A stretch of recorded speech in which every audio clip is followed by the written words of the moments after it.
Okay, so I promised that we would go through some calculations. So, calculating pH for acids.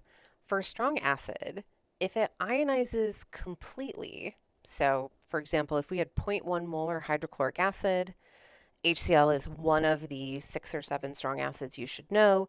This 100% splits up into H plus and Cl minus. The H plus concentration, or if you prefer writing it as H3O plus, that's also fine, is zero point 0.1 molar because of the 100% ionization. And pH is the negative log of the H plus concentration, so the negative log of zero point 0.1 is 1. So for a strong acid, because it ionizes completely, I can use stoichiometry if necessary to figure out my H plus concentration and then take the negative log of it. For weak acids, they don't ionize completely. However, we have a number that tells us how far this ionization proceeds. We have an equilibrium constant for this thing acting like an acid. It is just an equilibrium problem. So once you identify that it's a weak acid, which is by seeing that it is not one of the 6 or 7 strong acids, you know how to find the pH of it. So we have a 0.040 molar solution of formic acid. It has this Ka value. If I want to know what the pH is, well, first I need to find the H plus at equilibrium. So I need a Rice table. I also need a reaction, right? The Ka is for this molecule acting like an acid. So I'm going to write a reaction where it acts like an acid. So formic acid, it donates a proton, so acts like an acid.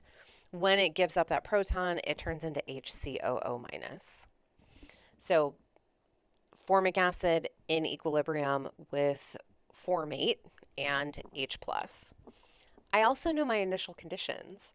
I'm starting with 0.040 molar formic acid, 0 formate, 0 H plus.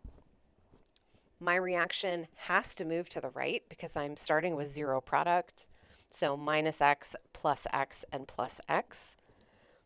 And I have an equilibrium row. I have a reaction where I can write an equilibrium constant expression, which would be the formate times the H plus divided by the formic acid.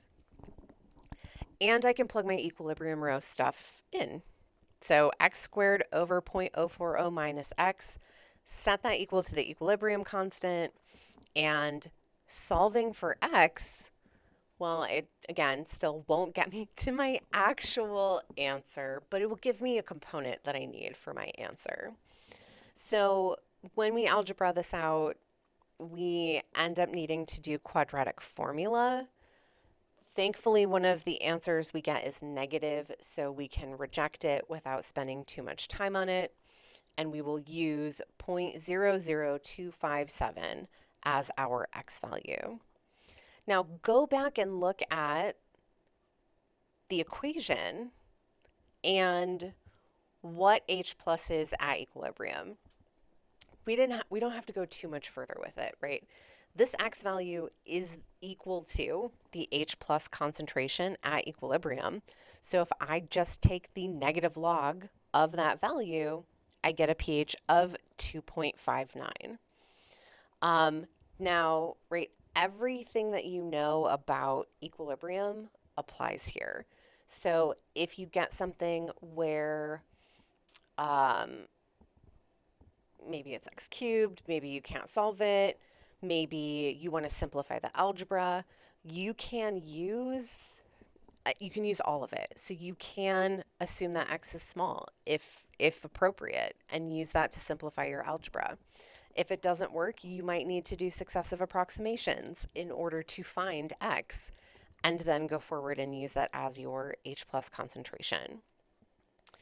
All right, now that's kind of the end of it, except that we can go in the other direction.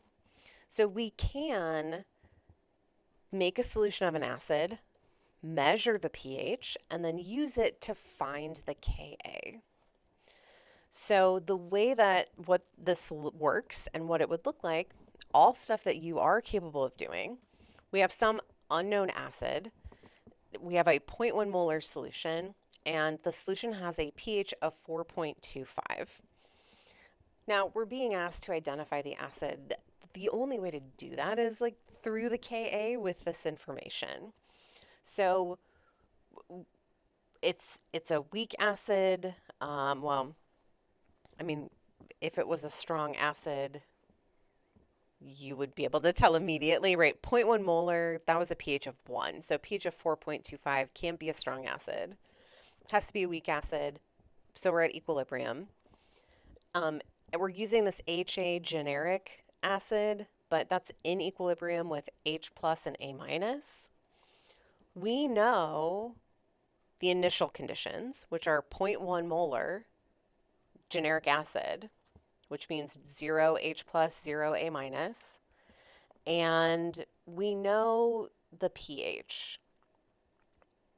But so what is the pH? The question, like, what is the pH?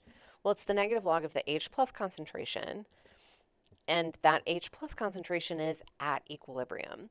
So if I can get the H plus concentration out of the pH, I will be able to fill in the equilibrium row under H plus as my other known value. So the way to do this is with the anti-log.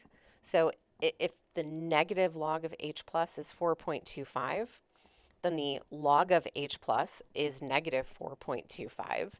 And the way that you get rid of a log is with an anti-log. So this is log base 10. So I'm going to do 10 to the power of log of concentration of H plus. As long as I do it to both sides of the equation, it's fair game. So on the right, I'm going to do 10 to the negative 4.25.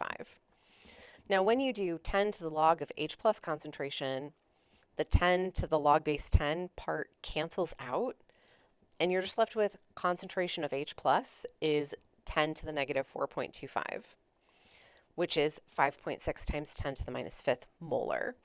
So that's my equilibrium H plus concentration. So the easy change part to fill in is under H plus. 0 plus something gives me 5.6 times 10 to the minus fifth. Well, that something is 5.6 times 10 to the minus fifth. And then the rest of the change row is based on stoichiometry. So if I make 5.6 times 10 to the minus fifth H plus, I have to make 5.6 times 10 to the minus fifth A minus. And I had to lose 5.6 times 10 to the minus fifth HA in order to do so. Now, there are no variables. These are all just numbers, right? I have these values at equilibrium. I can plug them into the equilibrium constant expression and get the Ka value. So if I do it with these numbers, I get 3.1 times 10 to the minus eighth for my Ka. And you can check the table of Ka values. It looks like HClO was the closest from what we know, right? We have limited information here. We could do other tests to determine what the acid is, but using only the concentration and the pH, we can determine the Ka and then use that to get close to the identity of this acid.